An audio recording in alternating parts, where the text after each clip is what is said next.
Hey guys, it's Matt here, and in this video, we're going to be talking about the state of the iPad.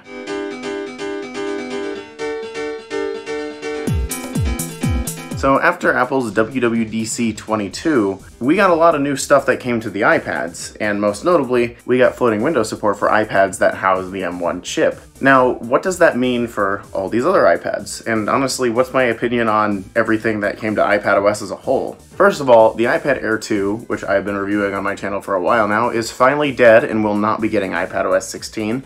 Same with the iPad mini 4th generation, but the problem is, those are the only iPads that actually got killed off. The iPhone 6s and 7 both lost support for iOS 16 as well, and those have the A9 and A10 chips, even though there are plenty of iPads that actually have A9 chips that actually are fully supported with iPadOS 16, which, I don't know, I found that a little weird. I was gonna say, like, if you're gonna support one device, you might as well support them all, and there honestly is no difference between the iPad 5th gen and the iPhone 6s besides its size. There's genuinely no difference. They have the same A9 processor, same 2 gigs of RAM, same everything basically. But anyways, moving on to like the main subject of this video, which is iPadOS 16 as a whole. I think Apple doesn't know where to go with the iPad, to be honest. And this is just my opinion, of course, but I don't really see like a good path for it in the future, because even though Apple introduced floating window support, iPads have already been able to do this, just in a different way. Like, obviously Windows can overlap now with Stage Manager. That's only on iPads with the M1. So devices with A12 chips, like this iPad right here, doesn't get support for that. Even though this iPad can handle having 3 apps open at once, meaning it is literally just a software limitation. Even if Stage Manager was limited to only 3 apps, it's a pain in the butt to use this iPad with split view and slide over at the same time. Honestly, it is. So if I go on this iPad, and let's say I want to split screen 2 apps, I just gotta pick the ones I want first, but let's say I want to do Spotify, and let's say I want to do SoundCloud. This is totally pointless to split view 2 music apps, but I'm doing it anyways. You can see here, if I bring up another window, so let's open up, let's just say music. Great combination of apps to use, I know. You can see here, you can't have like a third split view or anything on here. You've got the 2 windows open obviously here, but like if I wanna, I can't put this in between anywhere, or I can't do anything like that. With Stage Manager, you could at least have 3 apps open and overlap, so you can drag them around, move them around. It's not like you're stuck within these confined sizes. You can move them as whatever you want to be, which honestly would be way better than what we've got going right now. And obviously this is iPadOS 15. I'm not running the beta on my main iPad for obvious reasons. With iPad, I just don't see a clear direction. There's not anything at all to indicate that like Pro apps are coming to newer iPads. I think even if like Final Cut Pro or Logic Pro could come to M1 iPads, that makes sense to have M1 iPads be able to do that, or even ones with like A12X or A12Z, because those devices are pretty powerful too. I could very much see that being the case, and Stage Manager would actually be very useful in this case, is that these iPads just, they're not getting the support that they should be, honestly.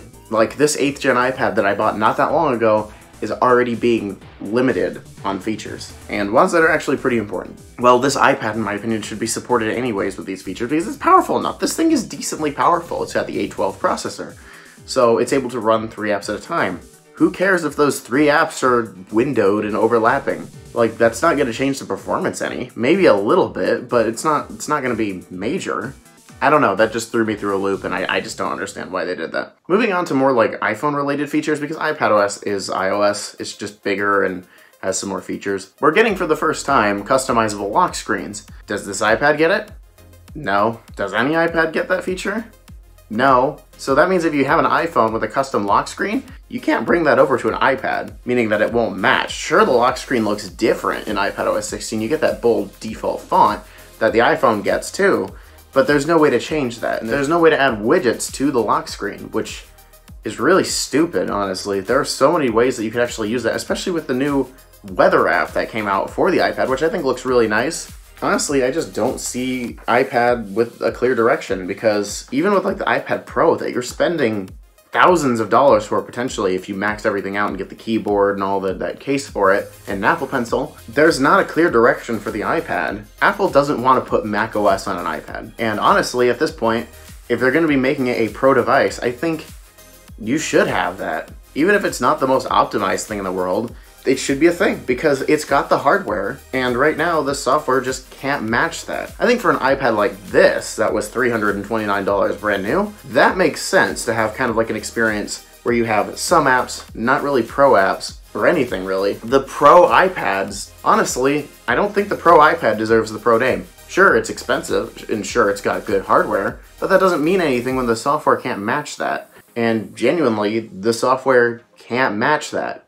The software that iPadOS is honestly not meant to be pro software. There isn't like anything specifically designed for pros. Who are the Pro iPads even for at this point? Because there are no pro apps, so you can't like install Final Cut, Logic Pro, Motion, all those other things in the Pro suite that you can on macOS, but it's also literally just the iPad experience. It doesn't deserve the Pro name. Honestly, I just don't know what Apple's going to be doing with the iPad in the future because I don't see a clear path. With older iPads, there wasn't really a Pro moniker. It was just iPad, and you had the iPad mini, which then moved over to the Air, and that's when stuff started getting confusing. Back then, that was pretty simple because all it was iOS scaled up, and it made sense. It was literally called iOS back then. That was the point of the iPad. It was supposed to be a bigger iPhone, and apps were scaled up to actually fit the screen, and then of course in iOS 9, they actually added the multitasking features for the iPad Pros, and for some of the regular iPads, you got some features of multitasking, like picture-in-picture and slide over, no split view though. So at that point, I think that's when water started to get a bit muddy. I think split screen is fine just because like that's just multiple apps running at once, and it's an iPad. It's not meant to be a desktop replacement. But now with newer iPads, are they supposed to be a desktop replacement? Are they not supposed to be a desktop replacement? Because the OS doesn't seem to really know itself. Ultimately, once the public beta comes out of iOS 16, I will be trying it on this iPad, probably just because it's the more stable option for me. And because I would do a beta test of like iOS 16 on a different iPad, like I actually did last year, but I can't do that. And the reason is because the other iPad that I have that actually runs iPadOS 15 will not run iPadOS 16.